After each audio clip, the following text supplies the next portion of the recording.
Okay, hello. If you don't know, my name's Steve Topple. I'm a journalist for the Canary, and I'm here today with the fab Paula Peters, my very good friend and prominent disabled rights activist from Disabled People Against Cuts, DPAC. We're here to talk about universal credit today because you've seen it in the news a lot. There's been a massive media attention about it, debates in Parliament. Labour have been very strong on this, the Green Party have been strong on this, the Tories look precarious on it. However, are we getting to the real crux of the matter with regards to this new benefit that's being rolled out across the country? Are we hearing the whole story? Are we getting to the truth of what's really behind it? I don't think so. Paula doesn't think so. Hence why we're going to delve into some of the finer detail of universal credit and try and work out what's really going on, because we both think it's a conversation that needs to be had and it's one that isn't happening at present. So Paula, thank you for joining me in my little home in South London. South London as South well. London. South London, yeah, that's it. No, cheers for being here. worries. We discussed this a couple of weeks ago when you and me and the fab Keith from DPAC went and harassed Secretary of State for Work and Pensions, David Gork. Mr. David Gork, when we went and harassed him In Tunbridge. in Tunbridge, yes. Yeah. And we were chatting in the car on the way home, weren't we? Yeah. And we brought this up about that none of us think that really the right conversations are happening about universal credit. No one's talking about certain elements of it, and it's like everyone's latching on to, oh, people are going to be put into poverty, oh, waiting times, oh, cost of phone calls, and they're all missing the bigger picture with it. And that's what we want to talk about today, isn't it? Yeah. So briefly, for everyone who's watching this, universal credit, new welfare benefit being rolled out. It combines loads of different existing welfare entitlements into one monthly payment. It's amalgamating things like employment supported allowance, job seekers allowance, housing benefit, income support. Government's rolling it all into one package, which people are paid on a monthly basis. However, there is loads more legislation surrounding this. There are loads of different elements, aren't there? I think the first starting point that we should begin on is firstly, how is it going to affect workers? Because this is a conversation that hasn't really been had either. Now, I was doing my background before we sat down today, and I noticed there was a few reports in The Guardian about 3 years ago maybe about how some self-employed and zero-hours contract people are going to be affected by this. But it's gone really quiet since then about universal credit, how it's going to affect workers, and this needs to be discussed, as it were. So, okay, my understanding is if you're on 35 hours or less in your job, if you're on universal credit for maybe tax credits, as it were, there's going to be certain conditions, isn't there? Yeah, it's actually 32 hours and less. And I need to make it clear to everyone out there, if you work 32 hours and above a week, you will not be able to claim universal credit. You will not be able to claim anything, because the government's attitude is you have enough money to live, therefore you don't need to claim anything. Now, a lot of workers, 16 hours, 0 hours contracts, precarious works, you dip in and out, temporary contract workers, they're going to get walloped under universal credit. So if you have housing benefits, top up your rent, working tax credits, you're in a partnership, say you've got one partner's on pension credit, you're on working age benefits, you're subjected to universal, you're subjected to conditionality. And I think the crux of this, which we're not talking a lot about, is conditionality, is the punitive measures around universal credit. So someone on 16 hours and you've got housing benefit, you've got working tax credits, the DWP are going to say, come on, you can increase your hours. Okay. Even when you can't increase your hours with that job, what they will tell you to do is go and find another job with more hours. Even though you and I know there aren't the jobs out there for people to increase their hours. So basically, they say, well, we can't increase their hours, there isn't the job out there. They will force that claimant to go and look for more work with more hours. And if they can't, or there isn't the work out there, as we know there isn't, you're facing a sanction like that. And I think the devil is in the detail with the claimant commitment, because they've got you by, if you don't sign the claimant commitment, you don't get any money. Yeah. So they've got you over a barrel straight away, and there will be a strict set of guidelines of goals you're going to have to reach. So for a low income worker, 0 hours, increase your hours, because on a 0 hours contract, the minimum hours you work is 4 hours. Yeah. So like the McDonald's workers, right? And this ties in all of the unions who are not talking about low income workers, 0 hours contract, precarious work, and universal credit. Yeah. They're not joining the dots of the two together, and they're interlinked like you wouldn't believe. And what they need to look at is, you're getting housing benefit, you're getting working tax credits, you could, you get free prescriptions or whatever like that. It all ties in, and it's got to be said that it's all the income based benefits that are actually rolling over to universal credit, but contributory employment and support allowance, contributory job seekers allowance are also hit by the claimant commitment. Yeah. No one escapes from universal credit, absolutely no one. I think that's a very good point, because, and these is why, because I kind of, you think of benefits and you think of welfare and you think of either people who are disabled or people living with mental health issues, blah, blah, blah. And the conversation that's not been had in short with this is that it's people who don't usually consider themselves to be subject to the regime that disabled people or people living with mental health issues are subjected to, are suddenly going to be subjected to all this shit. Yeah. It's like, so for the best example you gave just then is the McDonald's workers. You and I were both at that Look Strike rally a while ago, where McDonald's workers are complaining about 0 hours contracts and their pay and blah, blah, blah, blah, blah, blah, blah. There's not one conversation happening about the fact that these same McDonald's workers who are striking over the fact they're on 0 hours contracts, once universal credit is rolled out, if they're getting housing benefit to top up the shortfall in rent, if they're getting tax credits to top up the shortfall in wages, they're suddenly going to be on universal credit, and they're going to be subjected to the same regime as disabled people are being subjected to now. I think it's also really important, and there really isn't a lot of chat around this either, that the very workers in the job centres, and it's important to also bring in the 80 job centres that are closing, because claimants are going to have further to travel to meet appointments with the work coach and meet appointments with, if you've got to take your documents down to the job centre, you're going to have further to travel. And of course, that's where they're going to get people with sanctions. Yeah. Because if you've got a 9 o'clock appointment and you've got to travel 20 miles to that job centre, and people haven't the money to do that. Yeah. We know of one claimant that had to pay 20 quid to get to an appointment at the job centre they didn't have. And this is where they're going to really ramp up the sanctions with travelling when you've got further to go. So that's important to add in there. I think, can I just chip in on that point? Well. That's a really good point. And also with regards to what we're talking about with people on 0 hours contracts, if people have an appointment at the job centre, say at 9 o'clock in the morning on a Tuesday, if they're on a 0 hours contract, they can get a phone call on Monday night saying, oh, we need you to work a shift tomorrow morning from 8 till 12. Well, I've got to go in the job centre to sign on. I didn't used to have to do that because I didn't have to do it for universal credit, but now, so what do I do? Do I do my shift of my 0 hours contract and miss my appointment at the job centre and possibly get sanctioned? What do you do? Yeah. There's conversations that are not happening. And then you've got, also I think it's really important, and we don't highlight this enough, and there's a lot of division about the job centre workers in the PCS. Yeah. Carrying, the ones out on the ground who, in the job centre, are having to carry out the heinous policy. And it's got to be said that it's normally the area managers that actually do the sanctioning, the actual managers, not the job centre workers.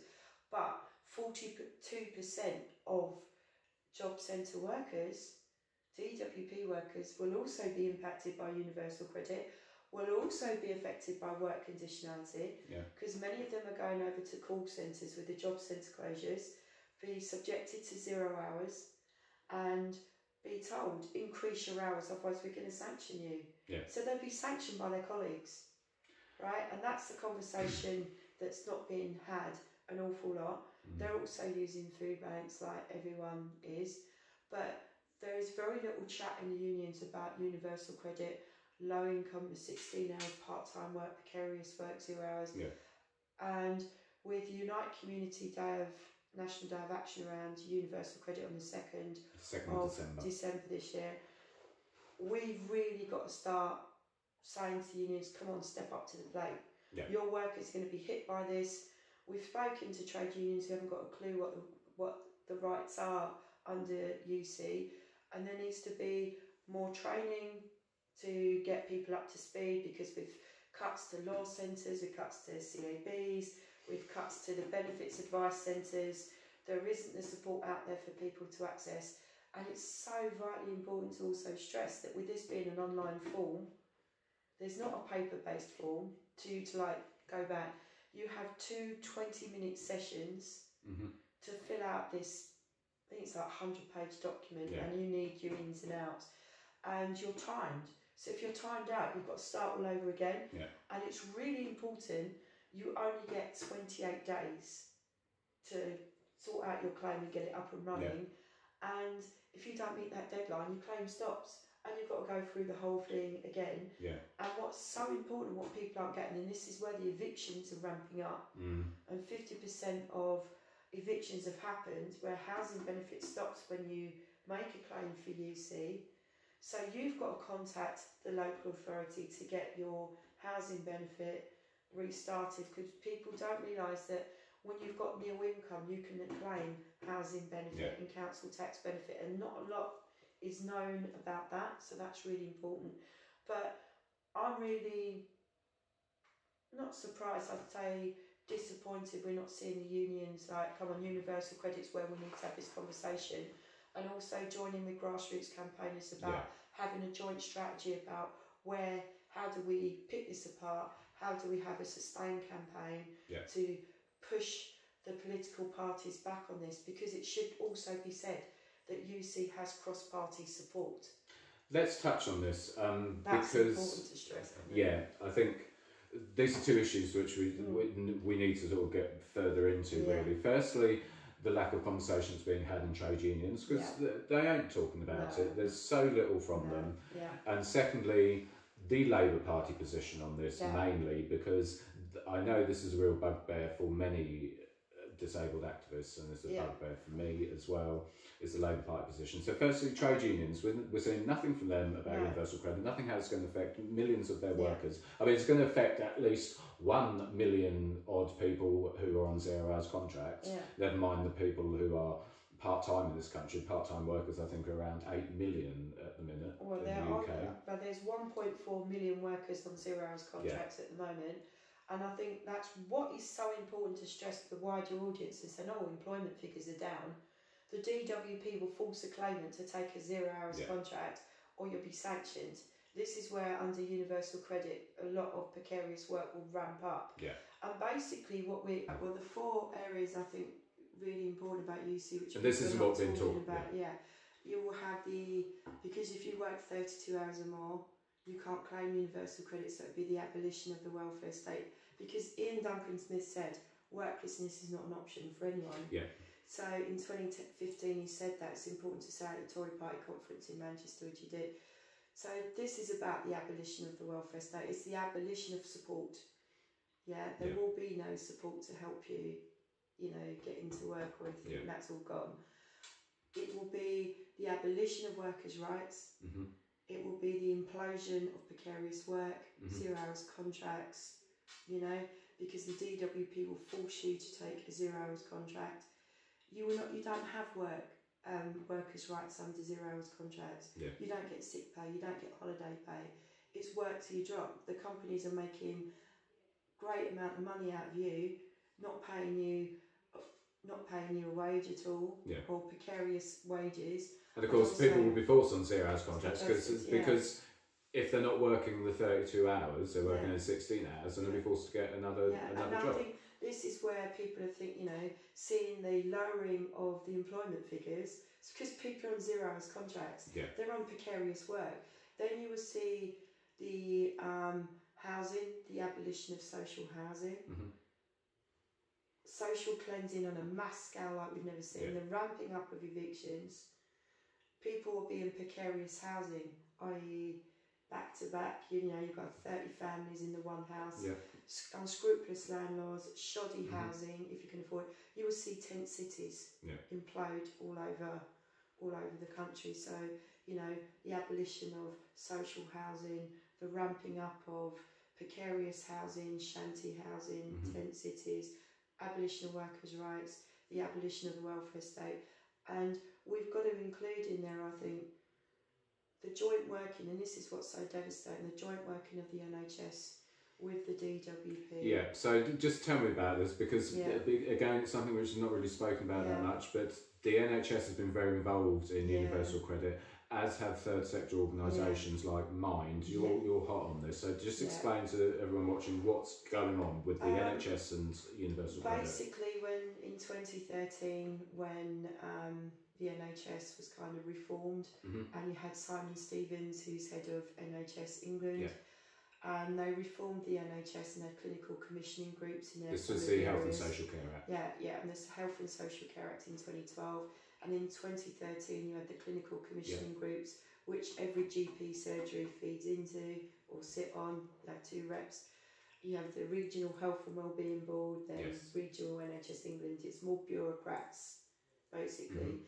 And why is it you had DWP workers sit on the clinical commissioning groups? Because you are seeing the local authority with the local charities and voluntary organisations, the DWP, the housing department, all working together, sharing information, your information, data information about you, the person, with everyone. And under Universal Credit, there's a really nasty question on the online form.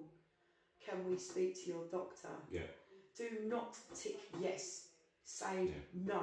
Because if you tick yes on that UC online form, your medical records will be given will be given to the DWP, and they will go through your entire medical history. And then cast a judgment as to whether you're entitled to it or not. And it needs to be said that, of course, Jeremy Hunt in 2013 sold off the medical records under the Social Care Information Centre and sold the medical records off for £1. So if you did knock your medical records out, which a lot of GPs didn't talk about, your medical records can be given to health insurance providers, which is where the NHS is going with Virgin and everything. And we are going to be seeing the GPs paid by results. So they're very much involved with saying, okay, the target group's mental health claimants, this person's got depression. You see in the NHS now, why are you not working? What do? You're seeing their mentality changing. And in mental health services, you're seeing people's diagnosis all of a sudden change. And with Professor Sir Simon Wesley, and we better be careful what we say there. I know that. Overseeing the review of Mental Health Act at the moment. It's basically because he says that a lot of people with ME, chronic fatigue syndrome, and malingerers, and a lot of us are not trying hard enough. It feeds into that mentality that the government, the rhetoric the government have, that we're not trying hard enough as claimants. It's our fault we're sick. We are not trying hard enough. We're putting barriers in place. Right, you need a course of CBT, cognitive behavioural therapy. Here's an improving access to psychological therapists at the job centre as part of your health and work conversation. So that conversation is mandatory. They will sanction you if you don't go into it. And we're seeing at the moment the changes of the diagnosis around borderline personality disorder. There was a big thing regarding this. And we're going to see a ramping up. And there was a lot of work done around psychocompulsion. It is with the behavioural insight unit at the DWP, which is a separate office, or the nudge unit. It's basically a slap and a. If you don't try hard enough to get back to work, it's your fault. You're a scrounger, you're a fraudster, you're a useless eater. You know, it's all in your head. It's all psychosomatic. Of course, you can do this, and this. Yeah. You know, if you're not trying that, and that, like therapy, like, you know, doing this voluntary whatever, we're sanctioned. Yeah. Let's just be clear on. So, I mean, what we're seeing essentially, Paula, if I understand this correctly, is the Department for Work and Pensions under Universal Credit now reaching out and encompassing the NHS is now getting involved with Universal Credit. The third sector organisations like Mind are getting involved with Universal Credit. What this is a cross-departmental project now, which is to redefine people's illnesses, redefine people's disability, redefine people who are on low-paid, minimum hours jobs, and it's essentially it's a cross-departmental push to get people back into work, into whatever employment that is, and the NHS is involved, your GPs will be involved, and charities like Mind are heavily involved. People might sometimes wonder why they see on social media a lot of anger towards charities like Mind and Scope. It's because they are up to their necks in it. Let me be clear about Mind as well. Yeah. Now, Paul Farmer, the CEO of Mind, is also the chair of AVECO, the third sector and voluntary organisation. They are training the charities to bid for outsourced tender contracts in your local authorities, because there's a mass outsourcing of all the council services to the third sector and voluntary organisations. He's very much involved as part of AVECO in training those charities to bid for those contracts. Let's just, on that point, let's make this clear. There was a big hoo-ha, wasn't there? Because I think you were there. Last year, Mind's CEO said, no, we're not bidding for DWP contracts, we're not doing that. He was lying, and I think it was the excellent Mr. Pring at Disability News Service who caught him out. Mind are very much involved. Very much involved in all this. Let's just pause for 1 second, and we're going to take a short break. Right, so we've had a quick break. I've had a quick cigarette. Don't tell the DWP that. We were just discussing during the break something else, which there's so much to this, and there's something else which cropped up as well, which I think is a very relevant point because it feeds into something I wrote about last week. You mentioned data sharing, which encompasses what we were just discussing about. This is a cross-departmental project, if you like. So, with regards to data sharing, is this like the DWP snooping? Is that what you're? Okay. Basically, I mean, you have to take your documents down to the DWP. Now, on Universal Credit, it's online. So you have to give your online ID is your passport, is your driving licence, is your national identity card. Now, a lot of people haven't got those. This is the government gateway, isn't it, that you have to use? You've got to use all these different IDs to verify who you are. Well, under Universal Credit, you've got to have a bank account. And they can check your bank account at will, what you've got in there, what you haven't got in there. And any income you haven't told them about, you'll be pulled in to explain, well, where's this 15 quid come from? So if you say, for example, somebody gave you some money for your birthday, that's additional income. Right? eBay, people use eBay to buy and sell on eBay. Well, the DWP would class that as additional income, and they have people who check eBay out to see what you're earning and whatever on there and stuff like that, and that's classed as additional income. It should be stated at this point, Paula knows loads about this shit. She's been privy to confidential internal documents from the DWP, from third sector organisations. So again, this is not like hyperbole. Paula's seen this stuff, and it is happening. But see, this flagged up in my head, and I'll explain why this flagged up in my head when you said about data sharing in eBay, because I wrote an article last week on what's called the hidden economy, which is essentially where people who do jobs like mobile hairdressing, or people who do like handiwork, people who are gardeners, even down to people who make money from selling their stuff on eBay. The government is launching a crackdown on the hidden economy, because they say all these people should be declaring their tax, and they're losing, get this, 6 billion a year from the hidden economy. When at the same time the actual tax gap is around 120 billion, which is mostly multinationals. But we won't go after them, we won't talk about that, don't worry. Get your hairdresser, dob her in, because she's ruining. But what this is, this then shows again it's more cross departmental working within the government, because you have the Treasury now cracking down. They will use HMRC, they will use Experian, the credit reference agency. They will go to your bank accounts, so you will have to declare bank, savings, any income, what your partner's earning and everything like that. And it's important to stress, because a lot of couples already on UC have split up due to, you know, the income issues and everything. But even if you've got a partner and they're not living with them, you're hit by that income. You're not in the same house, you've got different establishments, you're hit. But you will see, they'll say, why do you get 50 quid? Who's this 50 quid from? So babysitters, you get cash in hand money. Why haven't you declared it? And they'll pull you in. And you will see a ramping up of compliance interviews, fraud cases, when it's, you know, really, they will not tell you any of this. They won't tell, they will snoop on your bank account when you are not expecting it.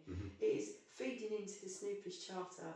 It does that as well, because again, and you're quite right, because this hidden economy issue that I wrote on, one of the measures which they're planning on putting into law, they haven't done it yet, but they ran a consultation on forcing every single bank in the country to basically snoop on every single person's bank account. They've already done it with the Immigration Act. They've allowed, well, not allowed, they've forced banks to screen everyone's bank account against a database of people who the government suspects are here illegally. And now, with this hidden economy and the tax gap there, they are proposing that banks will be forced as well again to release full details of every single person in the country's bank account to check they're not having money put in there when they're not actually declaring it. And this shows the kind of scope of universal credit and exactly where it's impacting and what other departments are involved. I think it's very easy to think of universal credit as a DWP issue, isn't it? I think it's not, and it's you know, the banks, the HMRC, the Treasury. It's pretty much everybody's involved in it. NHS. Yeah, and as you charities. and as you said about the review of the Mental Health Act. Who do you trust? No one. You know, who do you trust? Yeah, no, you exactly. can't.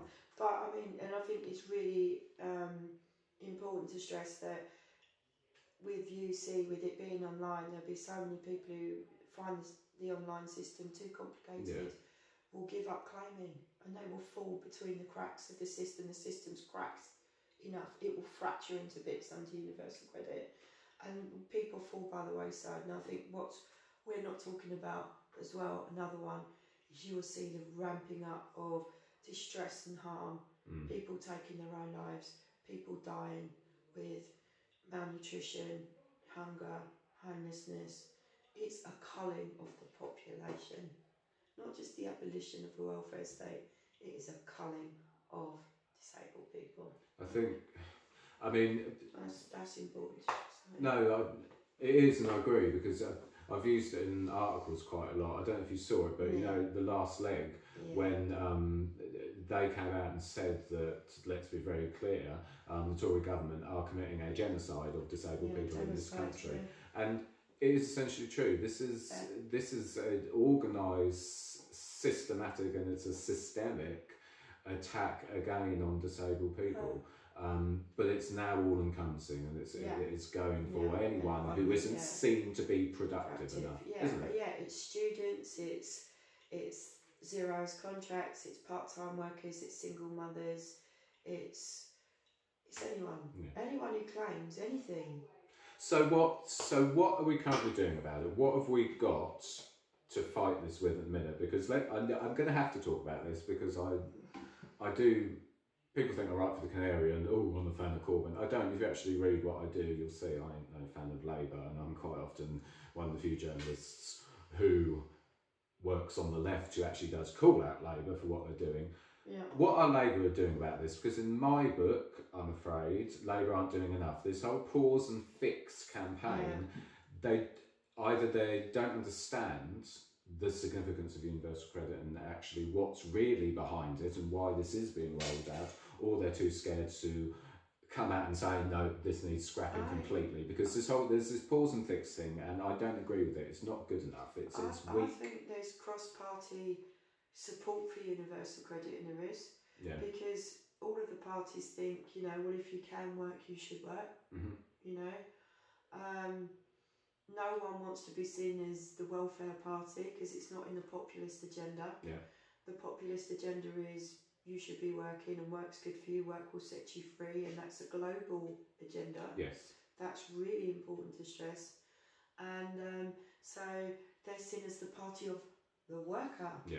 Not the working class, which it should be, the worker. Debbie Abrams famously said, didn't she? Worker. It's all it's about. And they agree with the overall principle of UC, maybe not the way that this system has been designed. The system is flawed, but it is about go back to work, get a job, support yourself, whatever. And I think underneath that, Labour's position is, well, if you can work, you should work. Yeah. You know, they don't agree. You know, there's a lot. You know, they don't agree with the way that certain things have been done. But the principle of the UC they do agree with, and that's important to stress. It's pausing and fixing. It's not stopping and scrapping. Yeah.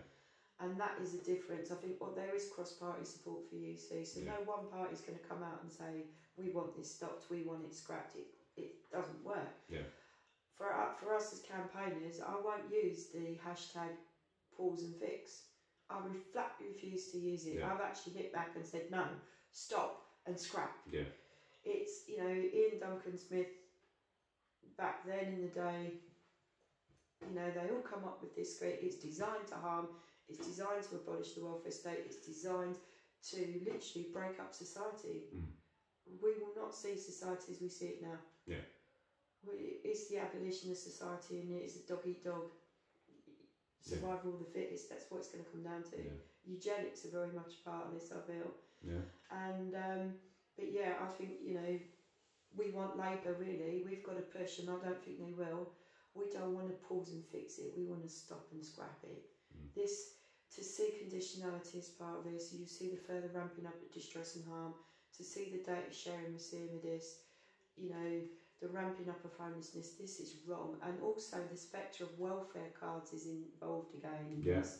And you're going to see, you know, people with drug and alcohol problems, gambling and everything. You will be giving your money on a card.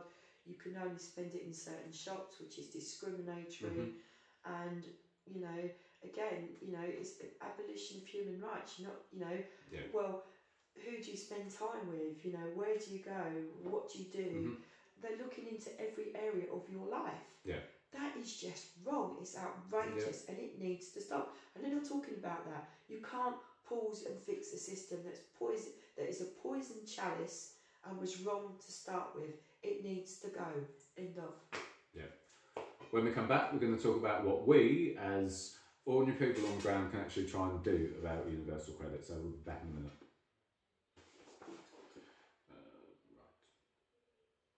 Okay, so we talked a lot about how this is going to affect workers, especially people on 0 hours contracts, those on contracts with very low hours, but also there's sort of another layer to this, isn't there, which is, there was quite a hoo-ha several years ago about David Cameron launching what's called the Troubled Families Programme. I remember this, they were trying to, I'm trying to think of a way to put this without swearing too much. They were trying to transform the lives of 119,000, as I recall, troubled families in the UK, and they rolled out this programme of it was a cross-departmental thing, trying to transform the lives of these troubled families. Some of them the most Tory voters would probably call them feral, and some of the sort of the underclass of families in this country. And they invested all this money trying to transform the lives, and the end result was that the government's own analysis of this Troubled Families Programme was the fucking thing didn't work. It didn't actually do anything. The Tories were claiming it was a miracle.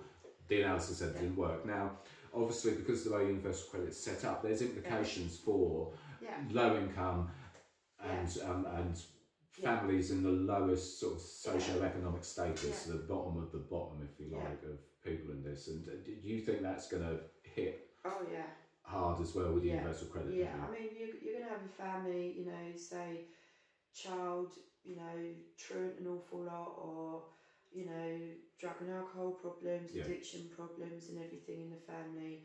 and basically there's going to be a set of conditions. You know, the child's got to attend school, you've got to increase your hours to get a job and everything, you know. And then of course if the child, you know, you've been sanctioned, you've lost your money, the child's not at school, and you know you're not meeting the conditions, it's going to trigger, you know, social services getting involved. Potentially you could lose your children. And in Yorkshire, where they're piloting this, that is happening. Families are losing their children, and with the Troubled Families programme, that is happening a lot. You're seeing the ramping up using of social services, because you're not, you know, they're thinking you're not looking after children, the children are not attending school, you're not meeting the conditions set out. So yeah, you're an unfit parent, let's take your kids. Because it was in the news this week, wasn't it? The number of children being taken into care is now at a record high. And the problem with the universal credit is because of the questions they can now ask and the prying they can do and the conditionality they can put on you getting. And this is for working families, this ain't for benefit scroungers. No, this is for working families. The conditionality they can put surrounding your payments, they can stoop into all this shit now. And I think, you know, with the cut to child benefit, obviously, you're going to see with the benefit cap as well, you know, from this year you can only claim for 2 children. So if you have 3, 4 kids, you can't claim for those, so they have nothing. And so your money's going to go down, you're hungry, you're making this stark choice between, you know, do I pay the gas, do I pay the electric, or do I put food on the table? So then your kid's malnourished, can't learn at school, can't go to school because they're sick, then you're hammered, you're not looking after that child properly, we're going to take them from you. And again, it was this, the IFS said this week, there's going to be 400,000 more children in poverty by 2020. And I did an article myself recently on fuel poverty, which is also forecast to rocket. But again, and it's important to stress, these are working families. They may not be high-flying, what society considers high-flying working families, but they are families where at least one member is out working. It could be a library worker, it could be a nurse, it could be, you know, people on strike. McDonald's workers, it can be, you know, people in a just run-of-the-mill job really. You know, making coffee, working in a cafe, just trying to make ends meet. You know, you can't make, they're just about managing, as Teresa. It's that, isn't it? You know, and you need that support.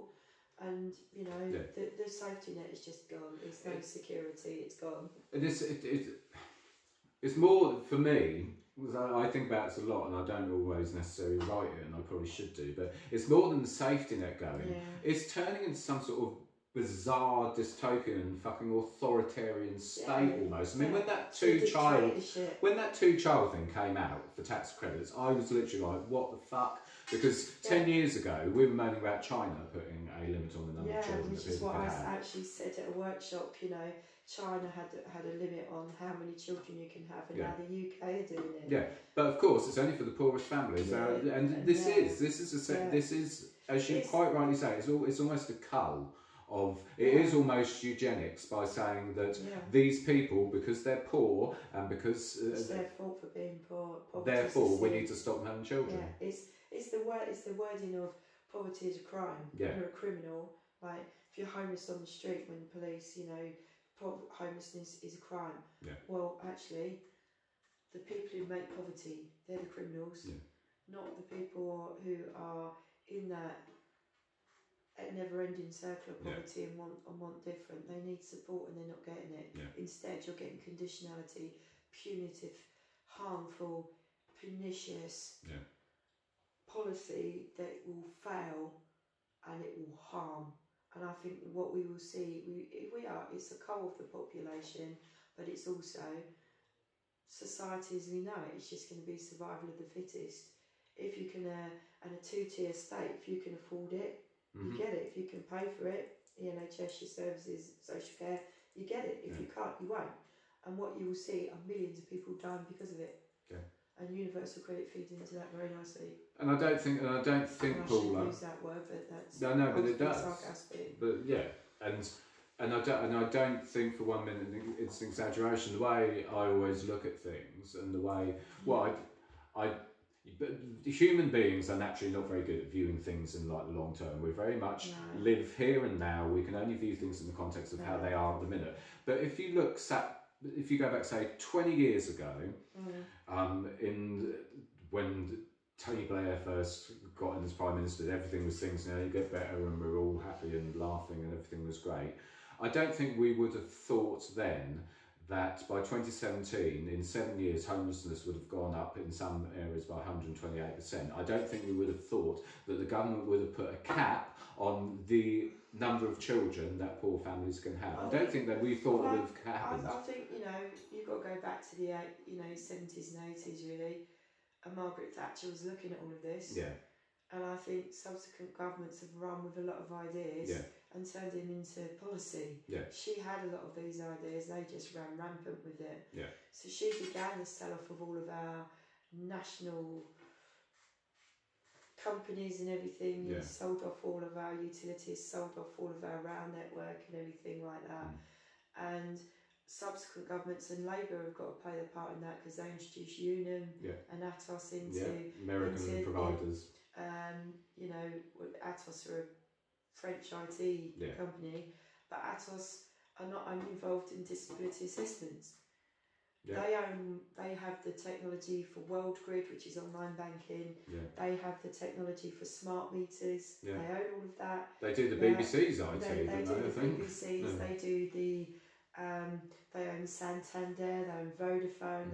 They're a big conglomerate that make. Yeah. I think it's like $14-15 billion a year or something. Yeah. So the disability assessments have dropped in their bucket. It's nothing to them. Like Capita, G4S, and people need to look at G4S and Theresa May's husband's involvement in G4S. It's about companies making vast amount of money at the expense. It is profit before people. That's all this boils down to. It's about money. It's about culling the population, making vast amounts of money out of it, and leaving people with nothing. Yeah. End of. And I think, as I was saying, I think the thing is that people may look at universal credit and think, oh no, we're exaggerating this too over the top. As I say, if you turn the clock back 20 years and some of the things that are happening now, you probably wouldn't have thought would happen.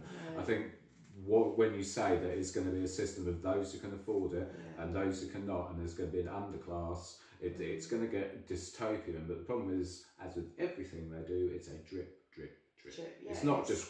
it immediately comes in. It's a slow process. It's using the media to feed that populist agenda to make it acceptable for this to happen, not knowing that those members of the public who, so those on tax credits who weren't hit by the cuts, who now will be under universal credit, and then it's going to affect them. And I think this is what people who aren't affected by the cuts, who use the NHS, are not getting. When there isn't an NHS and they can't afford private healthcare insurance, they get hit too. Yeah.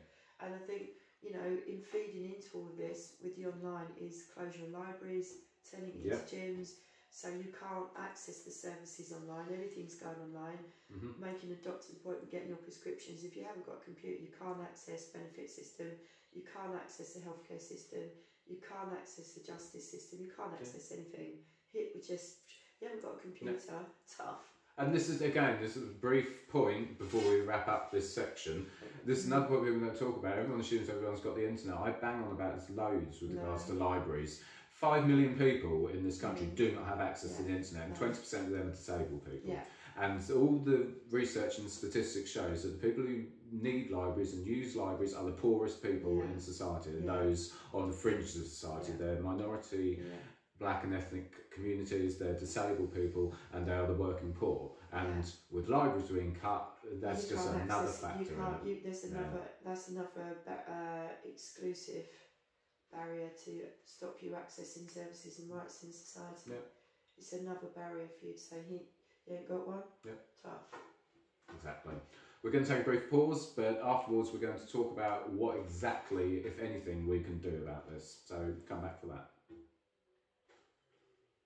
Okay, just briefly, because we talked about how universal credit is kind of turning cross-departmental. NHS are involved, Her Majesty's Revenue and Customs and the Treasury are essentially involved because of the hidden economy and the crackdown on that. Obviously we have the DDP, we have the review of the Mental Health Act, which falls under that as well. But there's an important point as well, which doesn't get mentioned, and it's about the controversial 5-year forward view, which is NHS 5-year forward view, big plan, which is currently being implemented by Simon Stevens, CEO of NHS England. Loads across the press all about this. It is quite well covered, and especially the likes of sustainability and transformation plans, which is splitting up the NHS into these vast kind of areas where every service falls under one umbrella. And what it essentially is, it's packaging the NHS up for privatisation, because it's splitting up into 43, isn't it, areas? 44. 44, thank you. 44 STP areas.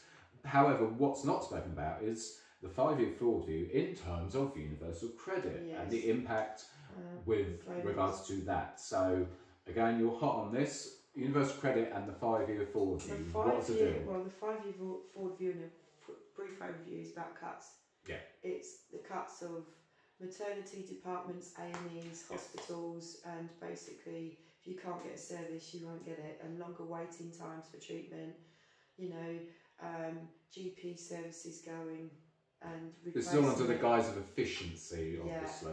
Efficiency, which is cuts. Yeah. And under the big words that people aren't saying under the NHS 5-year forward view is employability is a health outcome. Yes. So basically the doctor thinks, well, being at work is a healthy thing for you to do.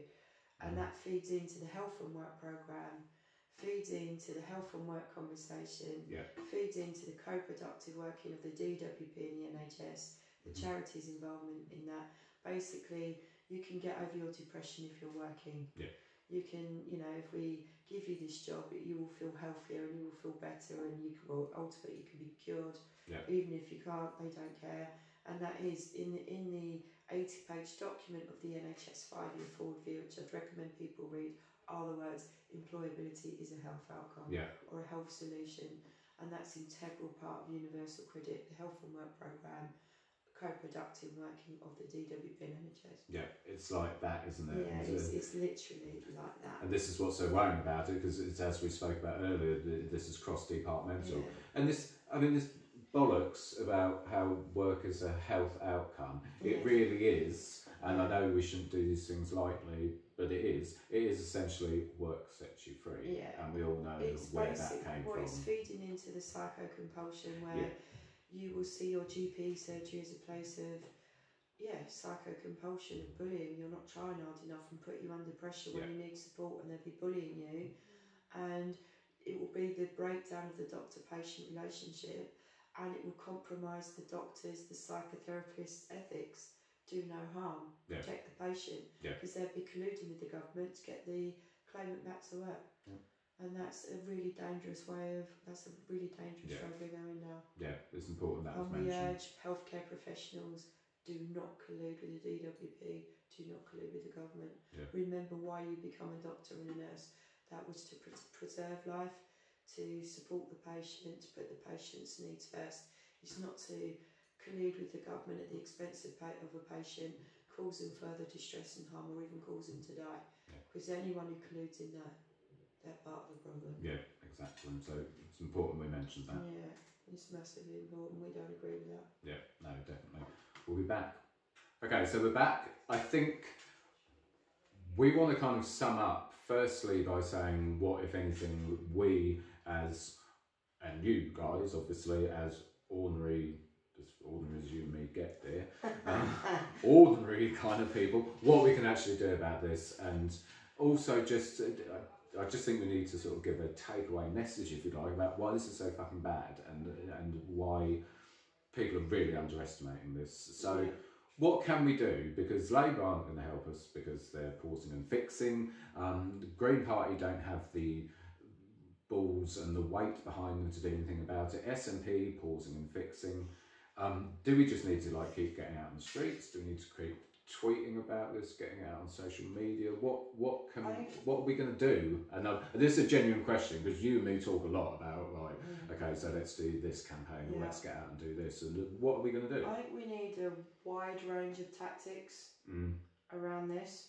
One is we have got to, how can I put it, we need to train people to know what their rights are. Yeah. Because DPAC are doing universal credit like workshops, aren't they? Oh well, yeah, they're a disability campaigner is Gail. Yeah, she's doing workshops, and I think it's important to build, if it's possible, a network of advocates around this, of people who need support, because people with severe and enduring mental health conditions are going to need appointees, and they need, we're going to need to know, lawyers. We're going to need a load of lawyers to pick this apart. There's issues around Article 8 of the Human Rights Act, blatant discrimination, the right to private life, the Snoopers Charter. So anyone with any legal expertise who wants to get involved, we need legal support. Advocates to have training to know what your rights are under universal credit, to help people with the online forms, to help people with job centre interviews and everything like that. I'd say, we need the trade unions to kind of get step up to the plate now. That's you lot, that's Communication Workers Union, PCS. I think, the DWP workers and everything are hit by this as well. Also subjected to really severe mental health issues. To kind of, we need to start joining that campaign out and saying to the workers who are hit with mental health, we need to support you, you need to support us. Solidarity shouldn't just be a word, it should be an action, it should be a belief. It shouldn't be, we're not affected by it, therefore it's not our problem. This is everyone's problem. This is the abolition of the welfare state.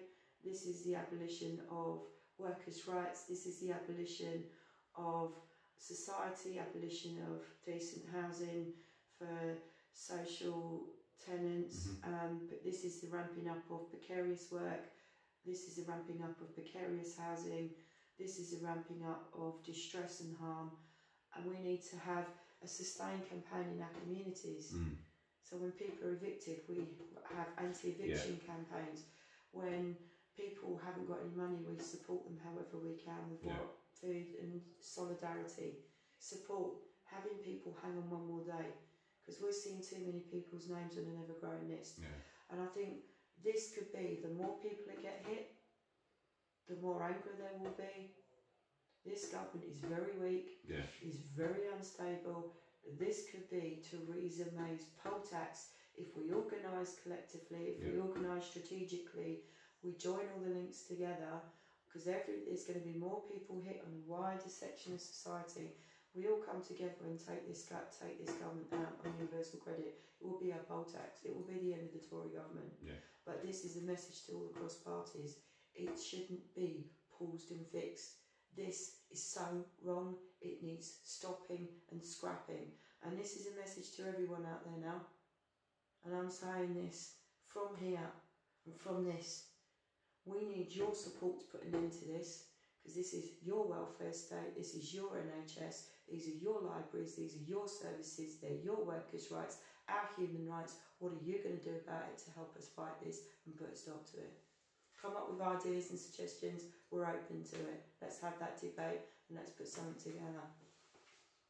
You're quite right, Paula, because let's remember, there is still time to stop this, because the full rollout isn't due until 2019, and that's their estimate of when they think it's going to roll out. There is still time, but as Paula rightly says, it needs everyone to get involved, everyone to get on board, and people need to understand that this is an ideological attack on the poorest in society and those that can least afford it. It is essentially redefining society into an upper tier and a lower tier, and most of us are going to be in that lower tier, and if we don't do something soon, then this is going to be a permanent solution that the Tories are proposing.